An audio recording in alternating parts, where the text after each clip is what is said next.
मधील डोंगरगावमधील पेरू उत्पादक शेतकरी वाढत्या तापमानामुळे चिंतेत। उन्हाच्या तडाख्यामध्ये पेरू बागेला क्रॉप कव्हरचा आधार। फळांना उन्हामुळे होणारे डाग, तडे आणि गळ यावर देखील नियंत्रण। बीडच्या पाटोदामध्ये उखांडा गावामध्ये अवकाळीमुळे शेतकऱ्यांचं मोठं नुकसान। अवकाळीमुळे शेतकऱ्यांचं बाजरी पिकाचं नुकसान झालं। लवकरच पंचनामे करणार असल्याची महसूल विभागाची माहिती।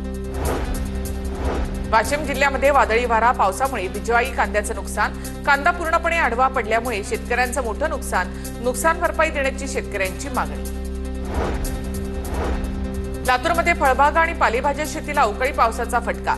शेतकऱ्यांचे अवकाळी पावसानं अतोनात नुकसान। गारपीट आणि वादळी पावसामुळे कांद्याची नासाडी व्हायला सुरुवात। बीडच्या गेवराईमध्ये अवकाळी पावसाचा तडाखा। वादळी वाऱ्यासह झालेल्या पावसामुळे ज्वारीसह उन्हाळी बाजरी पीक जमीनदोस्त। प्रशासनाने पंचनामे करून मदत करावी, शेतकऱ्यांची मागणी। परभणीमध्ये सलग तिसऱ्या दिवशी अवकाळी पाऊस। ज्वारी आणि आंबा पिकांना वादळी वाऱ्याचा फटका। अनेक भागामध्ये पंचनामे करण्यासाठी कृषी अधिकारी येत नसल्याची तक्रार।